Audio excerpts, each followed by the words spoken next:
Hey everyone, and welcome back. You know how we love to really dig into some strange stories, and this time we're going deep on some real-life creepiness. Yeah, Vile Vision. It's a podcast we found, and they focus on events that really happened to people, but left them with more questions than It's answers. like those moments when you just know something's off, but you can't quite put your finger on why. Right? Like something out of the corner of your eye or feeling that you're being watched. Exactly.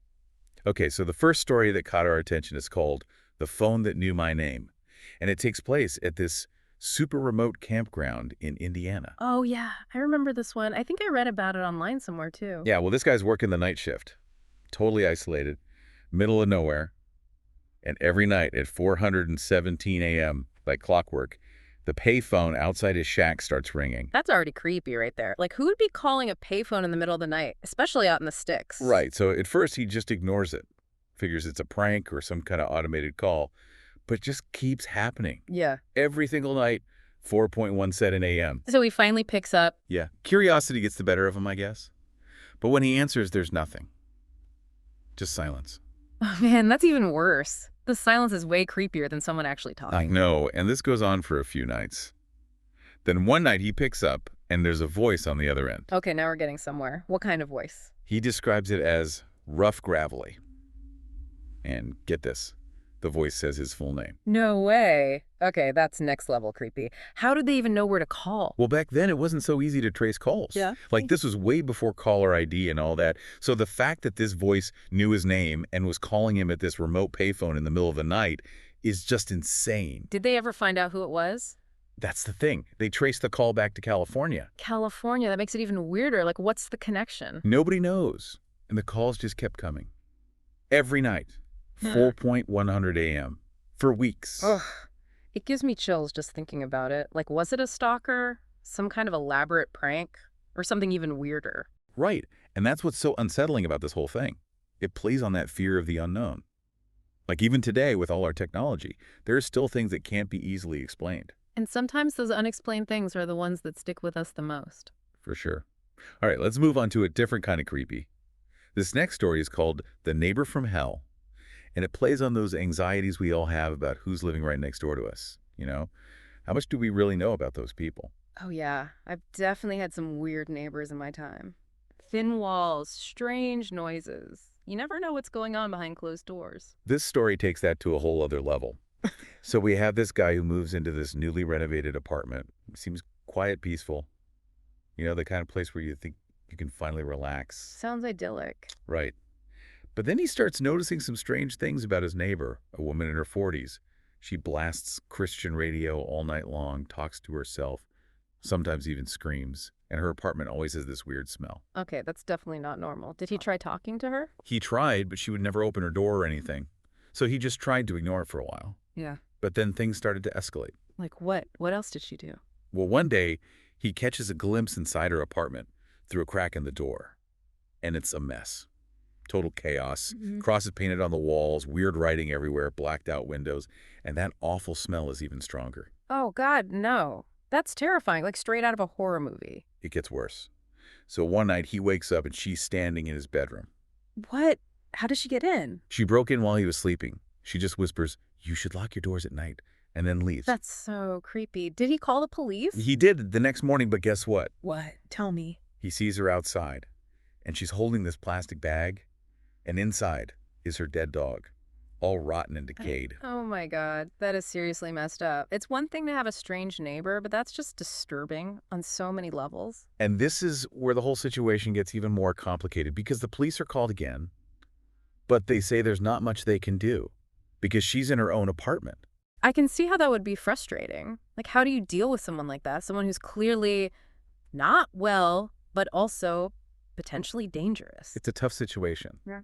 And it really highlights the challenges of dealing with mental illness, especially when it intersects with potential criminal behavior. Absolutely. And it makes you think about how we as a society handle these kinds of situations. Mhm. How do we protect people from those who might be a danger to themselves or others while also respecting individual rights? It's a tough question with no easy answers. It really is, and this story shows just how complicated and unsettling those situations can be. Yeah, definitely a reminder that things aren't always what they seem, and sometimes the people closest to us can be the scariest. Let's take a break here and come back in a bit to unpack some more stories from Vile Vision. But in the meantime, maybe take a look around your own neighborhood and think about those people you might not know as well as you think you do. I'll definitely be checking my locks tonight. Me too. All right, so this next story from Vile Vision really gave me the chills. It's called The Bus That Shouldn't Have Stopped. And it's like every parent's worst nightmare. Oh, I know this one. It's about the kid waiting for the school bus, right? Yeah, exactly. So picture this. It's early morning, and this young boy is standing at his usual bus stop when an empty bus pulls up. An empty bus. That's strange. Super strange. Right. And the driver, this guy with a big smile, waves him over and tells him to get on. I don't know about that. Something seems off already. Right. Like, why is the bus empty? And why isn't it his regular bus? Exactly. Like, alarm bells should be going off in this kid's head. Well, luckily they did. The boy hesitates and tells the driver he's waiting for his usual bus. The driver keeps insisting, getting a little pushy even. But the boy refuses to get on. Good for him. He trusted his instincts. And thank goodness he did, because a few minutes later, his actual school bus arrives. Yeah. And later, when he tells his parents about the strange bus, they try to track it down, but it's like it vanished. It's so unsettling to think about, like, who was that driver and what did he want? Right. It's one of those stories that just sticks with you. It makes you wonder about all the potential dangers that are lurking out there, even in seemingly safe and familiar situations. It's a good reminder to always be aware of your surroundings and to trust your gut instincts, especially when it comes to kids. Absolutely. Okay, let's move on to a story that's a little different. This one is called The Phone That Wasn't Lost. And it deals with our dependence on technology and how sometimes that can lead to some seriously creepy experiences. Oh, I hate when I lose my phone. It's like losing a part of my brain. I know, right? Well, in this story, this guy is out at a bar with some friends and realizes he's lost his phone. I've been there, frantically checking pockets and bags. He does all that. Then he calls his own number from a friend's phone just in case it's nearby. And did anyone answer? Someone did. But instead of a helpful stranger, he hears this creepy, low giggle, and then the call cuts off. A giggle. That's just messed up. Totally freaks him out. So he gives up and heads home figuring his phone is gone for good. But then he finds it at home, right? I bet that's what happened. You know it.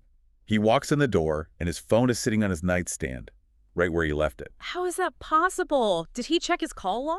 He did. And there's the outgoing call to his own number. So wait.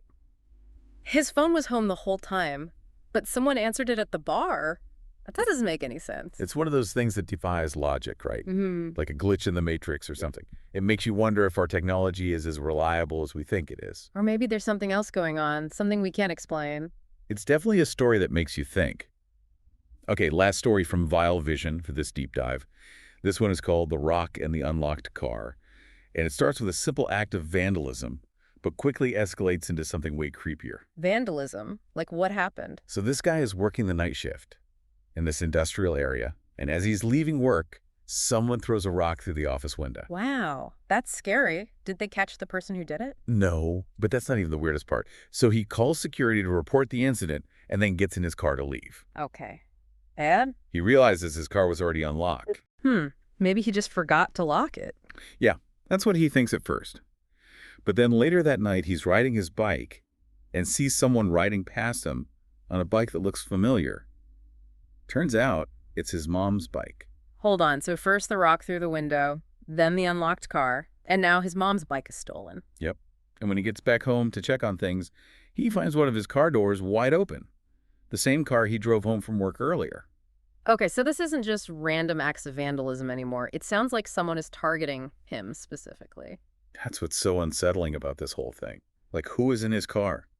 And what were they planning? It's the kind of story that makes you really paranoid. Like you start looking over your shoulder and checking your locks twice. It definitely makes you think about how vulnerable we all are, sometimes even in our own homes. True. And it's a good reminder to be vigilant and to pay attention to those little details that might seem insignificant at first, but could actually be warning signs of something more sinister. I don't know about you, but after hearing those stories from Vile Vision, I'm definitely feeling a little creeped out. Makes you realize that reality can be just as strange and scary as any horror movie. It really does. And you know what strikes me is how often we tend to ignore those gut feelings, those moments when something feels off, like we dismiss them as paranoia or overthinking. Yeah, I'm totally guilty of that. Sometimes I just want to brush things off and not worry about it.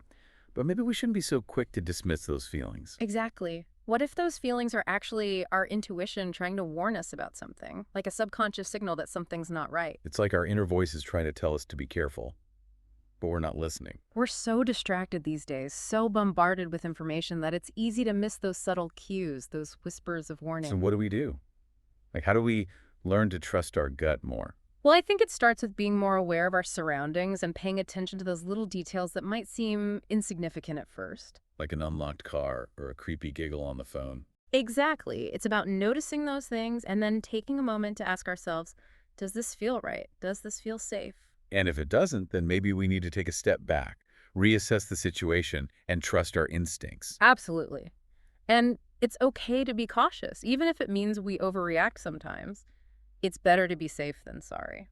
So basically, we need to be more like that kid who didn't get on the empty bus. Exactly. He trusted his gut, and it probably saved him from who knows what. Wow, this has really been an eye-opening deep dive. I've learned a lot about the importance of trusting my intuition and being more aware of my surroundings. Me too. It's definitely made me think twice about some of the things I might have dismissed before. Well, thanks for joining us on this journey into the unsettling world of Vile Vision. It's been a wild ride. And remember, folks, reality can be stranger than fiction. So stay vigilant, trust your gut, and always be careful out there. Thanks for listening, everyone, and we'll catch you next time for another deep dive into the unknown.